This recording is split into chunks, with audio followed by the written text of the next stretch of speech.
আৰু গুৱাহাটীত কাইলে সকলো ৰেডি সকলো সাজু হৈছে হয় কাইলে আইপিএলৰ হাই ভোল্টেজ যুঁজ হ'ব গুৱাহাটীত ৰাজস্থান ৰয়েলছ বনাম পঞ্জাব কিংছৰ এই যুঁজ প্ৰথমবাৰৰ বাবে আইপিএলৰ মেচ হ'ব গুৱাহাটীত উত্তেজনাই এক চূড়ান্ত ৰূপ ল'ব আৰু যি ষ্টেডিয়াম আছে বিশেষকৈ অসমৰ বাতাবৰণ তাকো কৈছোঁ যে প্ৰথমবাৰৰ বাবে যেহেতু আইপিএল মেচ অনুষ্ঠিত হ'ব আইপিএল যি খেলৰ আচলতে যিটো মাদকতা সেই মাদকতাই একেবাৰে সুকীয়া ৰঙীন ৰংচঙীয়া T20 আৰু আপোনালোকক জনাও আইপিএলৰ মেচক লৈ সাজু হৈছে অসম ক্ৰিকেট সন্থা কাইলে ৰাজস্থান ৰয়েলছ বনাম পঞ্জাব কিংছৰ মাজত মেচ অনুষ্ঠিত হোৱাৰ বিপৰীতে আকৌ আছে ৰ'ব 8 এপ্ৰিলত দিল্লী কেপিটেলছৰ বিৰুদ্ধে হ'ব ৰাজস্থান ৰয়েলছ গতিকে আপোনালোকে জানে ৰাজস্থান ৰয়েলছৰ দুখন খেল হ'ব গুৱাহাটীত আইপিএলৰ মেচক লৈ গুৱাহাটীত সৃষ্টি হৈছে ক্ৰিকেট উন্মাদনা আইপিএল জ্বৰ ৰাজ্যৰ ভিন্ন প্ৰান্তৰ ক্ৰিকেট অনুৰাগীয়ে কাইলৰ মেচখন চাবলৈ উপস্থিত হ'ব বৰখাপাৰাৰ সুদৃশ্য ষ্টেডিয়ামত অৱশ্যে এটা বেয়া খবৰ আছে আচলতে বেয়া নহয় ঠিক উদ্বিগ্নতাৰ খবৰ আছে বতৰে কিছু বাধা পথালি দিব পাৰে অৱশ্যে সম্ভাৱনা বতৰে কিছু গতিকে উদ্বিগ্ন কৰি ৰাখিছে এতিয়া ক্ৰিকেট প্ৰেমীৰ মন আৰু আপোনালোকক পোনপটীয়াভাৱে লৈ যাব বিচাৰিছোঁ ৰাজস্থান ৰয়েলছৰ পঞ্জাব ক্ষমা কৰিব পঞ্জাব দলটোৱে ইতিমধ্যে প্ৰেছ মিট তেওঁলোকে দিছে পোনপটীয়া সম্প্ৰচাৰলৈ যাওঁ They're all average age between 20 to 25, 26. Probably Shikhar is the only one senior and Rabada. I think it's a lot of energy in the team environment. We have a different coaches and all the coaches come from a pedigree experience in different their own expertise. So as a team with the coaching staff and the players we have gelled, we have spent enough time during the camps and everything. So hope for the good results. Sorry, can I take one? Please go ahead. So coming to this venue after a long time, this was supposed to happen before, but the world went under difficult circumstances. This game is special for them as well. They are coming in with a big win as well. You have also started pretty well. A word on this game, what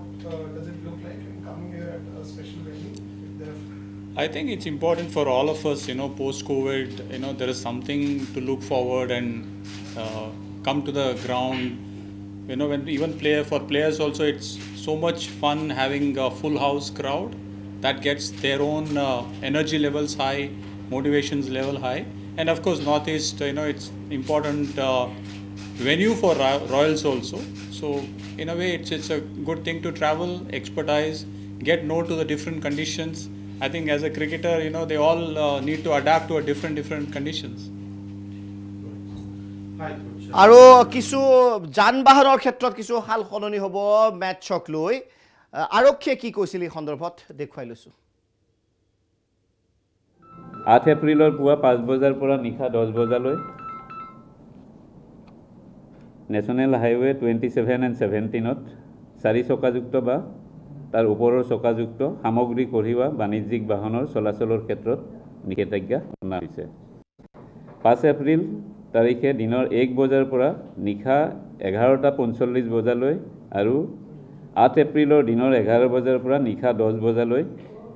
একে দেৱ road আৰু একে আজাদ ৰোডত 3 চকাযুক্ত বা তাৰ ওপৰৰ চকাযুক্ত সামগ্ৰী কঢ়িওৱা বাণিজ্যিক বাহনৰ চলাচলৰ ক্ষেত্ৰত নিষেধাজ্ঞা আৰোপ কৰা হৈছে একে দেৱ ৰোডটো মই কৈ দিছোঁ যে একে দেৱ ৰোডটো আমাৰ যিটো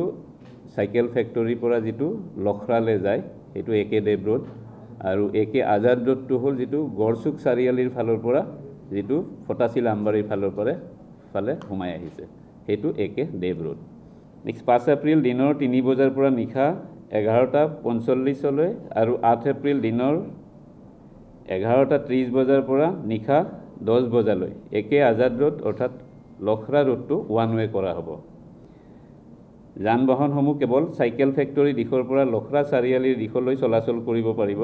কিন্তু ক্ৰিকেট খেলৰ কাৰপাছ থকা যিবিলাক বাহন আহিব বা স্কুল বাছ বা কিছুমান যিবিলাক আমাৰ ইমাৰ্জেঞ্চি ভেহিকুল আছে যেনে এম্বুলেন্স আমাৰ যিটো ফায়াৰ টেণ্ডাৰ্ছ আদিৰ বাহিৰে বাকী বাহনসমূহ উক্ত সময়ছোৱাত লখৰা চাৰিআলিৰ দিশৰ পৰা টুৱাৰ্ড চাইকেল ফেক্টৰীৰ ফালে আহিব নোৱাৰিব অৰ্থাৎ গতিকে আৰক্ষীয়ে কিছু বিশেষ নিৰ্দেশনা দিছে গতিকে বৰ্ষাপাৰাত এতিয়া 4-6ৰ বৰষুণ হ'ব বৰ্ষাপাৰাত উইকেটৰ বৰষুণ হ'ব আৰু স্পিনৰ এক বিভিন্ন যাদুকৰী কৌশলো আপোনালোকে দেখিবলৈ পাব বৰ্ষাপাৰাত গতিকে উৎকণ্ঠিত হৈছে অসমবাসী কিন্তু আমিও আশা কৰিছোঁ বতৰে যাতে বিধি পথালি নিদিয়ে সুন্দৰ খেলৰ আয়োজন কৰা হ'ব বৰ্ষাপাৰাত